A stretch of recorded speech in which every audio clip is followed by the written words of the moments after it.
of the biggest video game companies in the world released the latest, and one hopes the last, in their Resident Evil game series. Now, I know what you're thinking. Video games. Since when have you ever spent time on that? Are you serious? Damn right I am. Now listen. Resident Evil 5 is as racist as David Duke. The game's developers know this, as do the white scum who defend it. It is not some misunderstanding, and it's not by accident. And I'm sure we've all gotten sick and tired of the same army of brain-dead white pukes and their hand-picked black stooges claiming that what's clearly racist really isn't, and seeing no one say or do a damn thing about it. The white gamers, who have never had a girlfriend or a clue in their lives, of course try to tell us that the appearance of racism is just all in our imagination. Well, let's see if that's true. Resident Evil 5 was just like its other four predecessors and used the same old formula. White person shows up somewhere, things are peaceful and quiet at first, then zombies suddenly start coming out of the woodwork, mayhem ensues. In our game, our white hero goes to Africa since that's where the evil virus that turns people into zombies originated. Right off the bat, we had a problem. Before we even set foot in this racist perversion of Africa, we already find the old stereotypes about the dark continent being aggressively employed. Africa is immediately portrayed as the source of all things evil, and not the source of any potential cure, which is what the most biologically diverse place on the planet should be shown as. Imagine that, presenting Africa as a good place. Anyway, when the white guy strolls into the town, the people are immediately portrayed as savages from the very start, lurking in the shadows, menacing, dirty and dusty, threadbare. Well, this is Africa. And then the people are presented as a bloodthirsty mob attending a beheading. Hey, why not? This is Africa. We see what is supposed to be an African leader type of individual, but he's shown with a megaphone, inciting the people to violence. Mind you, all of this takes place before the virus even breaks out. We haven't even gotten to that part yet. So, if Resident Evil 5 is truly no different than the previous titles in the series, then why is it that not even one of the Resident Evil trolls has been able to tell me of even one scene, much less an entire game, in which the residents of Raccoon City or Spain are shown the way the Africans are when they are not infected? I put the question to the would-be defenders of Resident Evil, and they won't even touch it. The Associated Press decided to cover the Resident Evil racist issue, or rather cover it up. They put some of the black voice actors in front of the camera.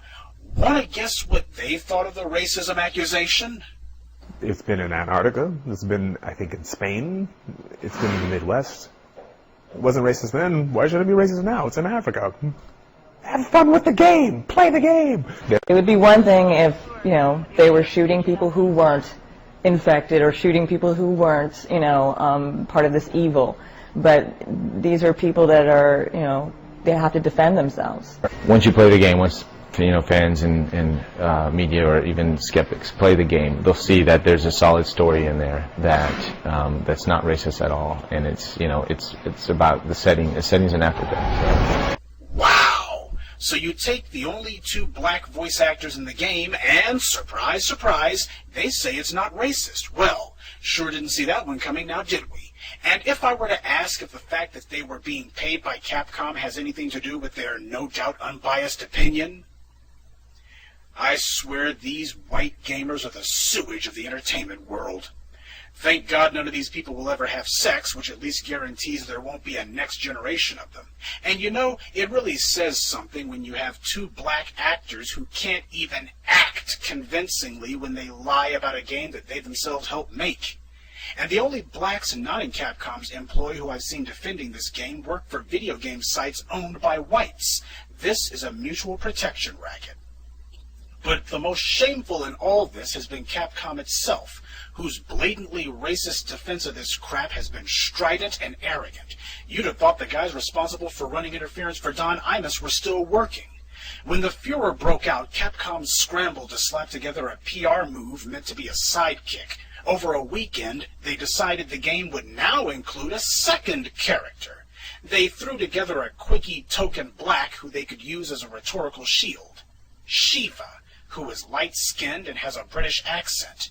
Gee, I guess the good Japs over at Capcom thought a dark-skinned woman with an African accent wouldn't have seemed very credible. After all, this is Africa we're talking about. So, now that white idiots have been given their token talking point, I guess they could boldly declare that the game wasn't racist anymore, right? Sorry, pale males, Capcom just won't cut you a break. Check out the alternate costume they had for Shiva. Animal skins, bone necklace, and of course garish body paint. Gee, for a game that didn't mean to stereotype blacks, it sure seems the Japs just couldn't resist making their PR token look like just another savage. Or is this just my imagination too? Jun Takeuchi, one of the Capcom honchos, was interviewed after his company was caught red-handed and, sounding just like his white counterparts, said he and his team had talked with different people from Africa.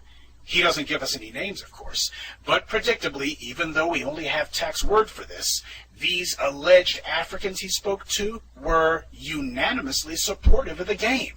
A game they had never even seen. He then goes on to say that the reaction doesn't, quote, feel like it's coming from Africa. Apparently old Tak thinks African opinion has a distinct feel to it. Perhaps a spear through his chest was what he was expecting? The Japanese cannot blame anyone for this but themselves, though they've tried. Takeuchi tried to say he was inspired by Black Hawk Down, so instead of just saying this was his idea, he instead looked for somebody else to blame his game on. Take a look, black people. As Asian nations rise in the world, this is the kind of moral clarity and ethical courage we can expect from our slant-eyed pals to the east. But you know, the issue is bigger than the Japanese deciding to indulge their long-standing racism against black people. The problem is an institutional global culture where not only is it okay to denigrate blacks, it's expected. Asians love to bitch and moan about whites stereotyping them in movies, TV, and yes, even video games. But those same Asians have no problem at all stereotyping blacks and even trying to see if they can one-up their white friends. By the way, I have no doubt some Asians will come across this and want to argue with me. I recommend against it.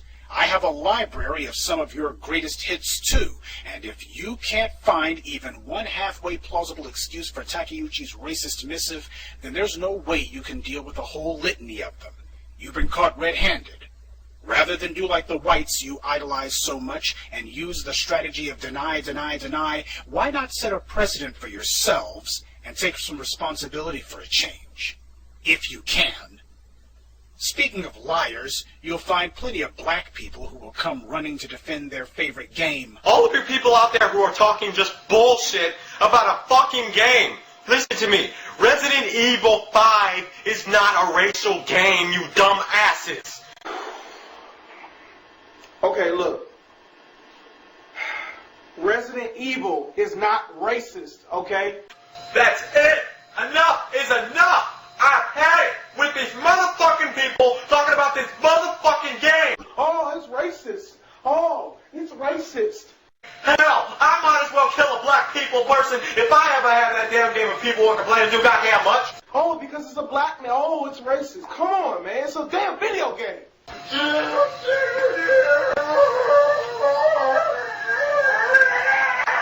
Shut up!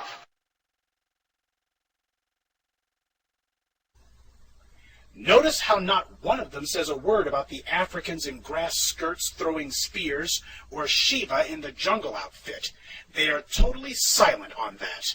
So that tells me either they never saw this or they don't know.